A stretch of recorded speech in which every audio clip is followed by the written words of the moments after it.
ستارے زمین پہ دھڑام دھڑام کر کے گریں گے.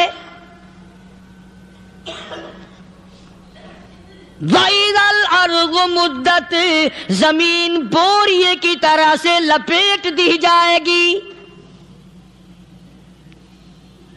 وَإِذَا الْجِبَالُ سُيِّرَتْ یہ بڑے بڑے پہاڑ ہوا میں کپاس کی طرح اڑتے پھریں گے. تمام کے تمام علامات قرآن کریم بتا رہا ہے. اور آج مسلمان ہے، میں خود ہوں، آپ ہیں، میں قسم کھاتا ہوں کہ ہمیں خدا کے کلام پہ یقین کوئی نہیں. اگر یقین ہو پھر یہ غفلت.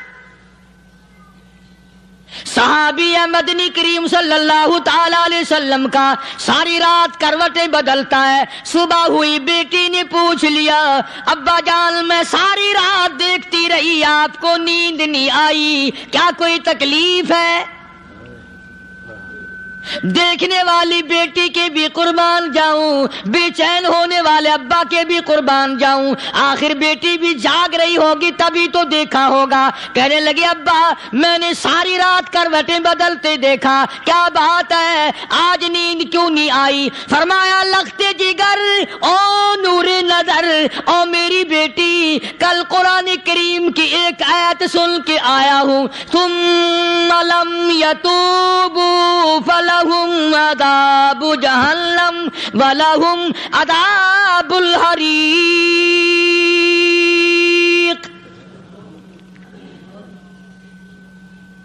او میری بیٹی جس نے قرآن کریم کے ذریعے جہنم کی خبر سن لی ہو، جہنم کے انگاروں کی خبر سنی ہو، جس نے جہنم کی تباہ کاریاں سن لی ہو، او میری بیٹی نیند کیسے آئے؟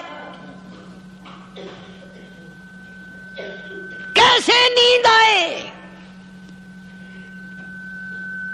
امام شافعی رحمت اللہ علیہ اتنے بڑے جلیل القدر ولی کامل ہیں، وقت کے امام ہیں، پرہیزگار متقی ہیں. اپنی بیٹی کو فرمانے لگے لختے جگر تیری آنکھیں بگڑتی چلی جا رہی ہیں، میں دیکھتا ہوں تو ساری رات نیند نہیں کرتی، ساری رات سوتی نہیں، مصلی پہ کھڑی ہو کر قرآن پڑھتی رہتی ہے، تو کچھ نیند کر لیا کر، آنکھوں سے محتاج ہو جائے گی. عرض کرنے لگے ابا جان نیند آتی ہے، بستر پہ لیٹ جاتی ہوں، آنکھ لگنے کو ہوتی ہے، فوراً میرے دل میں خیال آتا ہے شافی کی بیٹی تو نے تو بستر سنبھال لیا، صبح تیری نہ معلوم زمین کے اوپر ہوگی یا لاکھوں من مٹی کے نیچے ہوگی. پھر میری نیند اکھڑ جاتی ہے، پھر کھڑی ہو کر خدا کا قرآن پڑھتی ہوں. وہ ساری رات قرآن پڑھا کرتے تھے، اور بدقسمت قوم تمہیں صبح اٹھ کر قرآن کا سپارہ پڑھنے کی توفیق نہیں ہے. مسلمان پر قرآن کا دیدار نصیب نہیں، قرآن کی زیارت نصیب نہیں. گدھے کی طرح کھاتے سو گئے اور گدھے کی طرح صبح اٹھ کر کھانا پینا شروع کر دیا. تو رب کے کلام کا اتنا باغی کہ تو دیکھنا پسند نہیں کرتا.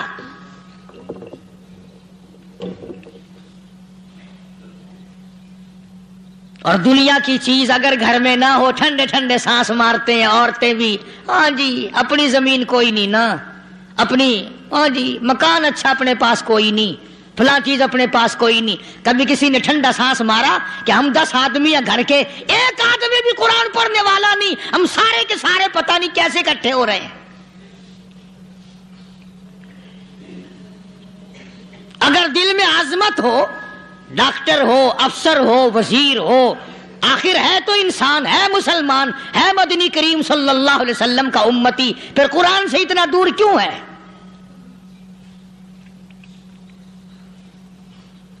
تو اللہ پاک جل شانہ نے فرمایا میرے بندے ہر حال میں ڈر. ہاں تیری ساری چلاکیوں کو میں جانتا ہوں، تیری ساری ہوشیاریوں کو میں اچھی طرح جانتا ہوں. فرمایا وہ دن دور نہیں، آیا وقت قیامت کا، آیا، کوئی کسی کے کام نہیں آئے گا. فرمایا ان وعد اللہ حق فلا تغرنکم الحیات الدنیا. دنیا نے پھنسا لیا، چہل پہل میں پھنس گئے، اس کے رنگ روغن میں لگ گئے، اس کی زیب و زینت میں لگ گئے، رات اسی کی سوچ ہے، دن میں اسی کا فکر ہے، اور مرنے کا کسی کو بھی فکر نہیں۔ قرآن کریم کے آخری سورت آخری لقمان کے آخری آیتوں میں عجیب مضمون رکھا ہے۔ فرمایا ان اللہ عندہ علم الساعۃ وینزل الغیث، قیامت کا ٹھیک وقت اللہ کے سوا کوئی نہیں جانتا۔ کسے معلوم ہے ابھی اگلے منٹ میں کیا ہو جائے گا، سیکنڈ میں کیا ہو جائے گا۔ اچھا ایک بات میرے ذہن میں آئی، یہ بڑے بڑے لوگ آپ کو ملیں گے دیہاتوں میں بھی، بازاروں میں بھی، شہروں میں بھی، فلانا بزرگ غیب کی باتیں بتایا کرتا تھا، فلانا ولی یوں بتایا کرتا تھا۔ کبھی یہ بھی تو پوچھنا کہ اس ولی نے کبھی یہ بھی بتایا کہ میں مروں گا کب، کس دن مروں گا؟ جب اپنی موت کا پتہ نہیں تو اور کسی چیز کا کیا پتہ ہے؟ صرف اٹکل پچو تیر لگانے والی بات ہے۔ ابھی چند مہینے ہوئے یہاں میرے پاس چند نوجوان آئے ملتان شہر سے اور کہنے لگے کہ 25,000 کی چوری ہو گئی ہے، بتا کدھر کون لے گیا، کدھر لے گیا۔ میرے پاس آئے یہاں، میں نے کہا بتا دوں گا پر آدھے لوں گا۔ کہنے لگا نہیں دیکھنا جی اتنا تو نہ کرو۔ اور میں نے کہا وہ سارے ہی چلے گئے یار، یقین کرو میں یہاں چارپائی میں بیٹھا ہوں دروازے کے باہر، عصر کے بعد پوری پارٹی آئی اسی شہر کی کہ 25,000 روپیہ گم ہو گیا ہے، بتا کدھر گیا ہے۔ سب لوگ کہتے ہیں قاری حنیف بتاتا ہے، سنو قاری حنیف بتاتا ہے، ٹیلا کرا دوں گا میں۔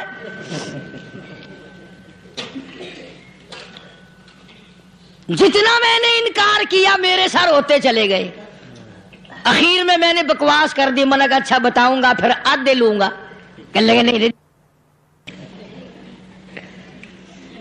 تماشا دیکھا یعنی اندازہ لگاؤ کہ ہم شہر سے سن کر آئے ہیں کہ قاری حنیف چوریاں بتاتا ہے۔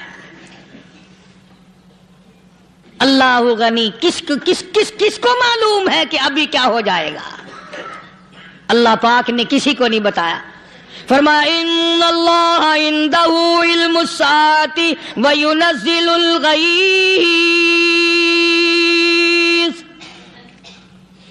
قیامت کا ٹھیک وقت کسی کو معلوم نہیں، بارش کا کوئی پتہ نہیں کب ہوگی، کتنی ہوگی۔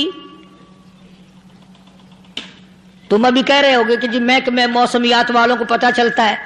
ان 3 مہینے میں یہ محکمہ موسمیات والے کئی دفعہ کہہ چکے ہیں کہ بندہ باندی ہوگی، مگر کچھ بھی نہیں ہوا۔ بلکہ جتنے یہ زیادہ بتلاوے نا اتنا ہی موسم خراب ہوتا چلا جاوے۔ پچھلے سال انہوں نے روئی کی گانٹھوں کی گنتی بتائی کہ اتنی کپاس پیدا ہوگی ملک میں، اتنی روئی کی گانٹھ بنے گی، اتنی باہر بھیجیں گے اور اتنی اپنے گھر رکھیں گے۔ ذرا پوچھو تو صحیح ذمہ داروں سے سر کھجاتے پھرے کہ کھاد کے پیسے بھی واپس نہیں ہوئے۔ بھلا کسی کو کیا پتا کہ ابھی کیا تھا اور ابھی کیا ہو جائے گا، کل کیا ہوگا، پرسوں کیا، ایک اللہ کی ذات جانتی ہے۔ فرمایا وَيُنَزِّلُ الْغَيْثَ،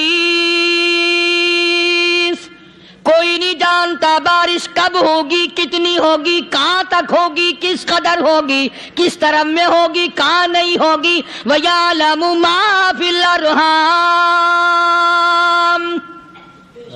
کوئی نہیں جانتا عورت کے پیٹ میں کیا ہے، لڑکا ہے کہ لڑکی۔ باپ کو پتہ نہیں، ماں کو پتہ نہیں، دادی کو پتہ نہیں، نانی کو پتہ نہیں۔ یوں کہ کسی کو پتہ ہو یا نہ ہو، حضرت صاحب کو پتہ لگ جاتا ہے۔ حضرت صاحب کو کیوں؟ حضرت صاحب ٹھڈ دے اندر وڑدا ہوندا ہے۔ تماشا دیکھ، کوئی کسی کو پتہ نہیں چلتا، اور خدا نے اپنی خدائی کسی کو تقسیم کر کے دینی نہیں۔ لم یلد ولم یولد، نہ میرے ماں باپ، نہ میں کسی کا باپ، نہ میری اولاد، نہ میں کسی کی اولاد۔ اللہ الصمد، بے نیاز، بے مثال ہوں،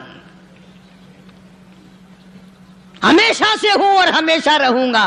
سب میرے میرے محتاج ہو، میرے دروازے کے گداگر ہو، میرے دروازے کے فقیر ہو، میرے دروازے کے دستے نگر ہو، آؤ مانگو کھاؤ، موت آئے مر جاؤ، اگر اکڑو گے فرمایا پھر میں نے بڑی بڑی سزائیں دی ہیں لوگوں کو۔ ہاں ہاں، میں تو توبہ بھی منہ سے نہیں نکلنے دیتا، کلمہ تو کلمہ ہائے نہیں کرنے دیتا میں، جب میں موت کا پیغام دوں یکدم دل کی حرکت بند ہو جاتی ہے، ہائے بھی نہیں، اوئی بھی نہیں، اف بھی نہیں، کچھ بھی نہیں۔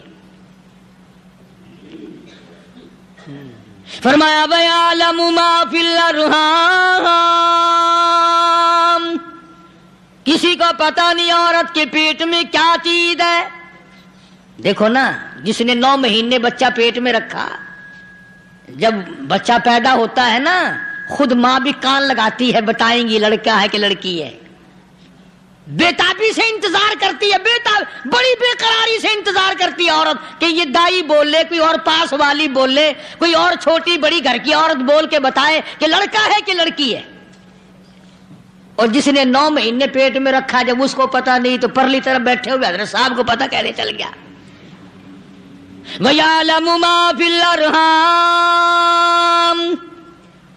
زیادہ سے زیادہ تمہیں یہ کہیں گے جی فلاں بزرگ نے دعا کی تھی اللہ میاں لڑکا دے گا، لڑکا ہو گیا، ٹھیک ہے دعا تو بھی مانگ، بزرگ بھی مانگے، پیر بھی مانگے، فقیر بھی مانگے، عالم بھی مانگے، ماں بھی مانگے، باپ بھی مانگے، خاندان سارے مانگو، بات یہ ہے مانگو تو سارے، پر یوں کہو دینے والا وہ ایک ہے بس، یہ ہے اصل بات، اور مانگنے کی تو کوئی کسی کی وہ نہیں۔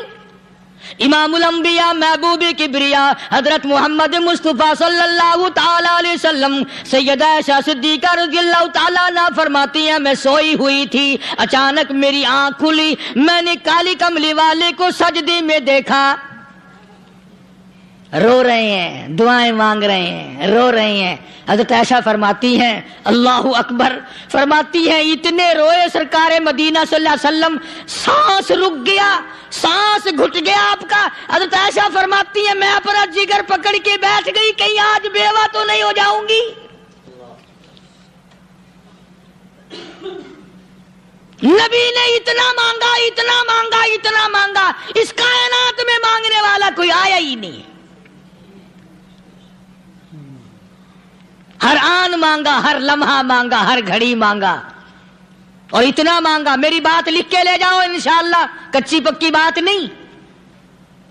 سیدہ عائشہ صدیقہ رضی اللہ تعالیٰ عنہ گواہ ہے، سیدہ فاطمہ الزہرا رضی اللہ تعالیٰ عنہ گواہ ہے، نبی کی گھر والی گواہ، نبی کی لخت جگر نوری نظر فاطمہ الزہرا گواہ، فرماتی ہیں حضور کریم صلی اللہ علیہ وسلم کا جب آخری وقت آیا، آواز بالکل ختم ہو گئی، آواز بالکل پست ہو گئی، پھر بھی لب حرکت کرتے تھے، لب حرکت کرتے تھے، دونوں کی دونوں فرماتی ہیں ہم نے کان لگایا، آواز تھی ربی حبلی امتی، ربی حبلی امتی، اور میرے مولا میری امت کو معاف کر دے۔ اور خدا کی قسم کالی کملی والے نے آخری سانس تک مانگا ہی مانگا۔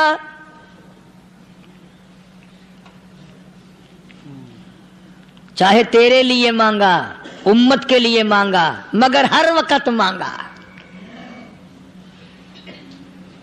اور یوں فرمایا کہ میدان حشر میں جب لوگ چاروں طرف سے پریشان ہو کر، عاجز ہو کر، تنگ ہو کر، دھکے کھا کر، ذلیل ہو کر، انبیاء علیہ الصلوۃ والسلام کے مشورے سے جب حضور کریم صلی اللہ علیہ وسلم کے دربار میں آئیں گے، مشکاۃ شریف میں حدیث موجود ہے، ارشاد حضور کریم صلی اللہ علیہ وسلم کا، فرمایا لوگ مجھے سفارش کے لیے کہیں گے اللہ اکبر اللہ اکبر کبیرہ، تو یوں فرمایا یہ نہیں فرمایا کہ میں اللہ میاں کو ٹیلی فون کروں گا کہ دیکھنا ذرا خیال کرو امت آ رہی ہے میری، یا امت کو یہ کہے کہ رکا لے جاؤ، بلکہ یوں فرمایا جیسے امت آ کر کے مجھے پریشان کرے گی میں سجدہ کروں گا، میں سجدہ کروں گا، اس وقت بھی سر میرا در تیرا، جھولی میری عطا تیری۔ اور حدیث پاک کا اگر مضمون پڑھ کر دیکھو سارے مضامین حل ہو جائیں۔ یوں فرماتے ہیں خود حضور کریم کہ میں اتنا لمبا سجدہ کروں گا اس وقت قیامت میں، اتنا لمبا سجدہ کروں گا کہ 7 دن 7 راتیں کا وقت 1 ہفتے کے برابر وقت لگ جائے گا، میں سر سجدے سے نہیں اٹھاؤں گا۔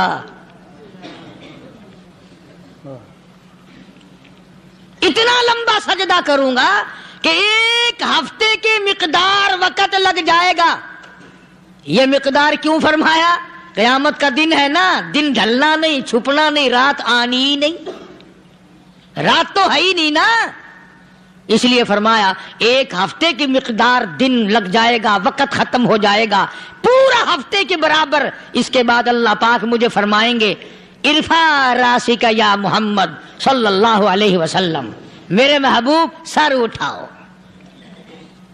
سل مانگو توتا دوں گا، مانگو دیا جائے گا، سوف یعطیک ربک فترضی، تیرا رب تجھے راضی کر دے گا۔ صحابہ اکرام رضوان اللہ تعالی علیہ مجمعین نے عرض کر دیا یا رسول اللہ صلی اللہ علیہ وسلم آپ کس وقت راضی ہوں گے؟ کتنے لوگ جنت میں چلے جائیں گے، دوزخ میں چلے جائیں گے، آپ کس وقت راضی ہوں گے؟ خدا کی قسم اس محسن کائنات کا کیا کہنا کالی کملی والے نے جو ہم پر مہربانی فرمائی، یوں فرمایا جب تک ایک ایک امتی کلمہ پڑھنے والے کا ہاتھ پکڑ کر جنت میں نہ لے جاؤں میں محمد الرسول اللہ کو چین نہیں آئے گی، ایک ایک کو لے جاؤں گا اور چین نہیں آئے گا مجھے اس وقت بھی۔ تو عرض یہ کر رہا تھا کہ قرآن کریم نے اور تمام چیزوں میں عقیدے کا سدھار کہ عقیدہ بناؤ، یہ جو عقیدہ ہے نا اس کی حیثیت ایسی ہے جیسے پہلی اینٹ عمارت کی، اگر اینٹ ٹیڑھی ہو گئی تو ساری عمارت ٹیڑھی ہو جائے گی، اگر عقیدہ صحیح نہیں تو سارے اعمال ٹیڑھے ہو جائیں گے، اور اگر عقیدہ صحیح ہے تو اعمال بھی اور تمام افعال بھی اخلاق بھی تمام کی بنیاد جو ہے وہ صحیح رہے گی اور اچھی توفیق ہوگی۔ یہ عربی کلمہ ہے، آپ اور میں اگر کلمے کا معنی سمجھ لیں پھر بھی بات بنتی ہے، یہی تو معنی لا الہ الا اللہ، کوئی نہیں بگڑی بنانے والا، کوئی نہیں حاجت روا، کوئی نہیں مشکل کشا، کوئی نہیں تیرا ہاتھ پکڑنے والا، کوئی نہیں مجھے اور آپ کو اولاد دینے والا، کوئی نہیں بیوی بچے دینے والا، کوئی نہیں یہ ہر روز روٹی کھلانے پانی پلانے والا اس کے سوا کوئی نہیں، الا اللہ، ایک اللہ کی ذات ہے۔ اور فرمایا کہ یہ بتایا کس نے کہ یہ سب کچھ کرنے والا کون ہے؟ محمد الرسول اللہ صلی اللہ علیہ وسلم، کہ ہمارے آقا اور مولا حضرت محمد الرسول اللہ صلی اللہ علیہ وسلم نے بتایا۔ تو قرآن کریم کی ان آیتوں نے وضاحت کر دی وما تدری نفس ماذا تکسب غدا، کسی کو پتہ نہیں کل کیا ہو جائے گا، صبح کو کیا ہو جائے گا، شام کو کیا ہو جائے گا۔ وما تدری نفس بأي أرض تموت، کوئی نہیں جانتا موت کس جگہ پہ آئے گی۔ کسے معلوم ہے کہ میری قبر کہاں بنے گی؟ کوئی نہیں جانتا میرے اس بدن کو جانور کھا جائیں گے، کسی کو علم نہیں ہے کہ قبر کا گڑھا ملے گا کہ نہ ملے گا، کفن ملے گا کہ نہ ملے گا، نماز جنازہ نصیب ہوگی کہ نہ ہوگی، غسل نصیب ہوگا کہ نہ ہوگا، کوئی نہیں جانتا۔ کلمہ پڑھتے موت آئے گی یا کنجری کے گانے سنتے گاتے موت آئے گی؟ کس کو علم ہے کہ آخری کلام جو دنیا میں ہوگا وہ درود پاک ہوگا یا قرآن کریم ہوگا یا دعا ہوگی یا استغفار ہوگا، اور یا گالی منہ سے نکلے گی، دم نکل جائے گا؟ کسے معلوم ہے؟ اس لیے فرمایا وما تدری نفس بأي أرض تموت، کوئی نہیں جانتا موت صبح آئے گی یا شام آئے گی، بیوی بچوں کے سامنے آئے گی یا اسپتال میں کوئی پاس ہوگا بھی یا کہ نہیں جس وقت موت آئے گی کسے معلوم؟ سجدے میں آئے گی یا کنجری کی گود میں آئے گی کیا پتا؟ فلم میں آئے گی یا مسجد میں آئے گی؟ پچھلے دنوں ایک جگہ ایک آدمی نے صبح کی اذان دی، بڑی اچھی اذان دیا کرتا تھا، اللہ کا نام بلند کیا، زمین پہ بیٹھا اور ختم۔ فجر کی اذان دی، جو سنے انہوں نے کہا یار ابھی تو اذان دی تھی، بس اللہ کی طرف لوگوں کو بلایا اور خود دنیا سے رخصت ہو گیا۔ ہاں کسی کی موت یوں بھی آیا کرتی ہے، کسی کی سجدے میں آ جاتی ہے، کسی کی مراقبے میں آ جاتی ہے۔ اللہ اکبر۔ کسی کی نماز میں آئے، اللہ کی طرف دھیان لگے ایسا لگے کہ لگی جائے وہ چلا ہی جائے۔ ہمارے استاد محترم مولانا عبد الخالق صاحب رحمۃ اللہ علیہ یا کبیر والے میں تھے، بہت بڑے عالم، جید عالم، سمندر تھے علم کے۔ بس صبح کی نماز کے بعد مراقبے میں بیٹھے، اللہ اللہ کر رہے ہیں، بس جیسے اتحیات میں بیٹھتے ہیں نا اسی طریقے سے بیٹھے تھے۔ دن چڑھ گیا، بھتیجے نے آ کر کے کہا حضرت ناشتہ تیار ہے، جواب کوئی نہیں۔ پھر کچھ دیر کے بعد آیا کہ حضرت ناشتہ تیار ہے، جواب کوئی نہیں۔ اور دن چڑھ گیا، ہاتھ لگا کے دیکھا کہ حضرت تو پہنچ گئے اللہ کے یہاں۔ کس حالت میں؟ ایسی اللہ اللہ اللہ سے لو لگائی کہ اللہ ہی کے یہاں چلے گئے۔ اور ان اللہ والوں کے پاس اس نیت سے لگا کرو میری آخرت بن جائے، میری قبر بن جائے، میرا آخری کلام جو دنیا میں ہو وہ کلمہ ہو، استغفار ہو، درود پاک ہو، قرآن کریم ہو، پھر تو مزہ ہے۔ اور اگر ہائے ہائے ہائے ہائے کرتے مر گئے تو کیا ہوا؟ فرمایا ان اللہ علیم الخبیر، میں خدا کی ذات تمام چیزوں سے واقف ہوں۔ مجھے تو پتا ہے نا، تیرے ایک ایک سانس کا پتا ہے، تیری رگ کے ایک ایک خون کے قطرے کا مجھے پتا ہے۔ اس لیے کہا کرتا ہوں کہ عادت ڈالو درود شریف پڑھتے ہوئے چلنے پھرنے کی، کلمہ کلام پڑھتے ہوئے چلنے پھرنے کی، استغفار کرتے ہوئے چلنے پھرنے کی۔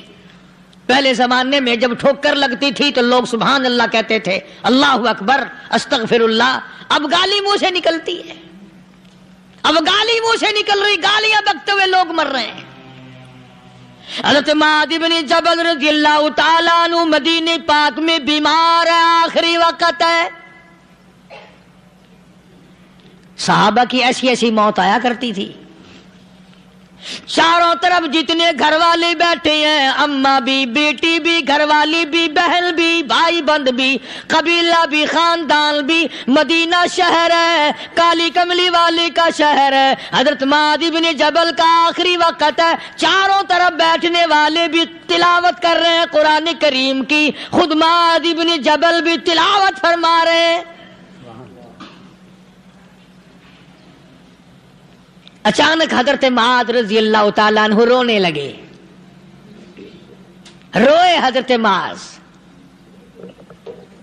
یہ وہ جوان ہے جس کو رخصت فرمانے کے لیے یمن کا گورنر بنا کر کے بھیجا حضور صلی اللہ علیہ وسلم نے۔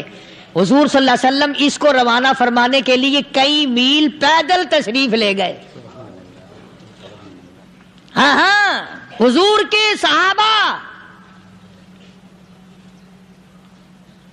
تو معاذ بن جبل جب رونے لگے تو گھر والوں نے پوچھا کیوں؟ کوئی بیٹھا ہوگا نا، کہنے لگا ڈر گئے، موت سے ڈر رہے ہو، موت سے ڈر کے رو رہے ہو؟ حضرت معاذ کہنے لگے نہیں، موت سے کیا ڈرنا، میں کیوں ڈروں موت سے، اس نے تو آنا ہی آنا ہے، میں نہیں ڈرتا۔ انہوں نے کہا پھر رویا کیوں رو رہے ہو؟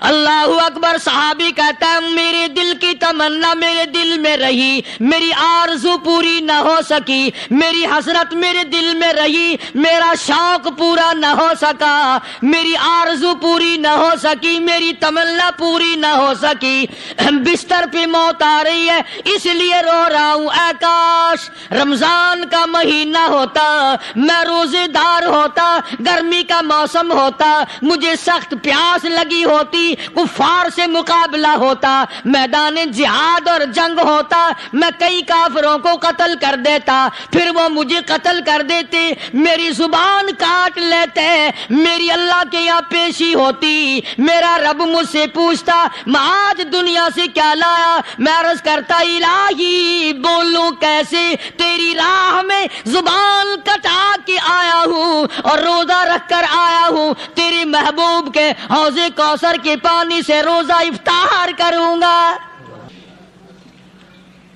کہتا اس لیے رو پڑا ہوں کہ بستر پہ موت آ رہی ہے. ڈر کس چیز کا؟ یہ نہیں ڈرا کرتے تھے. حضرت ابو ایوب انصاری سب کہہ دو رضی اللہ تعالی عنہ. اللہ اکبر, کتنا بڑا مقدرہ والا جوان ہے. مدینے پاک میں حضور کریم صلی اللہ علیہ وسلم نے اسی کے یہاں ڈیرا لگایا. آخری وقت ہے, بیمار ہے ابو ایوب انصاری. مدینے سے صحابہ جنگ کے لیے چلے. آؤ صحابہ کی تمنائیں دیکھو. ہم جتنے بیٹھے ہماری تمنا تو یہی ہے نا, کاروبار بڑھ جائے, مکان دکان کا ساز و سامان بڑھ جائے, یہ مل جائے وہ مل جائے, یہ ہو جائے وہ ہو جائے. ابو ایوب انصاری بیٹھے ہوئے دیکھ رہے ہیں صحابہ سواریوں پہ پیدل تلوار نیزے تیر لے کے چلے. ابو ایوب انصاری کہنے لگے کہاں چلے ہو؟ کہ جہاد فی سبیل اللہ کے لیے. کہنے لگا مجھے بھی لے چلو. سمجھ رہے آپ سارے؟ فرمایا مجھے ساتھ لے چلو.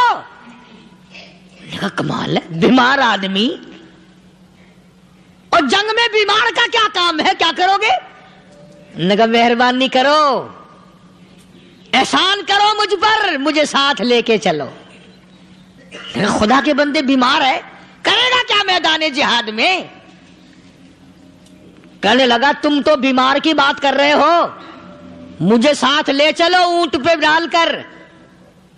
توجہ کرنا ذرا, آخری بات میرے یاد آئی ہے بتانے لگا ہوں.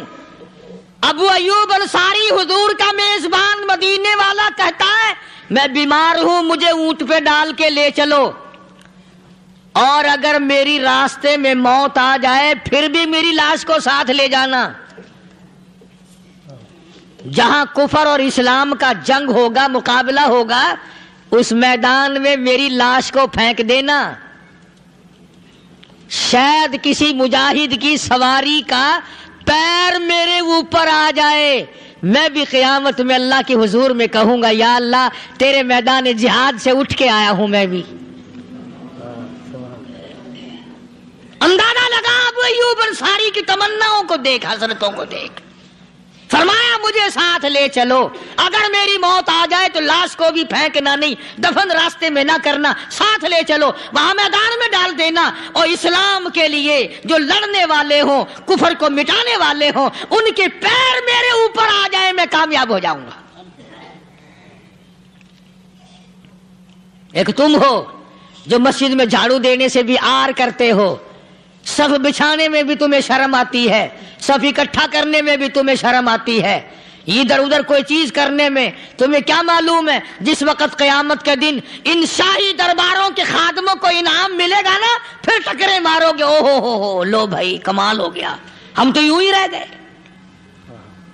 تو آج توفیق نہیں رہی. اللہ سے مانگ, سوتے بھی مانگ, جاگتے بھی مانگ, ہر وقت مانگ, وہی تیری میری جھولی بھرے گا. اسی کی عطا اور بندہ نوازی سے ہم سب کا کام چلے گا. فرمایا ان اللہ علیم خبیر,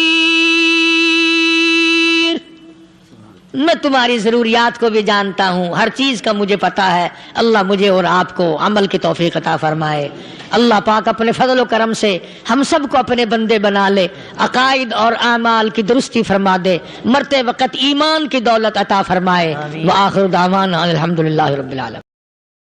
دوستو, امید کرتا ہوں کہ آپ حضرات نے اس بیان کو پورا سنا ہوگا. بیان کیسا لگا کمنٹ میں ضرور بتانا, اور اپنے دوستوں اور رشتہ داروں کو شیئر ضرور کرنا. اللہ تعالی ہم سب کو اس بیان پر عمل کرنے کی توفیق عطا فرمائے. تو دوستو پھر ملتے ہیں اگلی ویڈیو میں. جب تک اپنا خیال رکھیے, ہمیں دعاؤں میں یاد رکھیے. السلام علیکم ورحمۃ اللہ وبرکاتہ.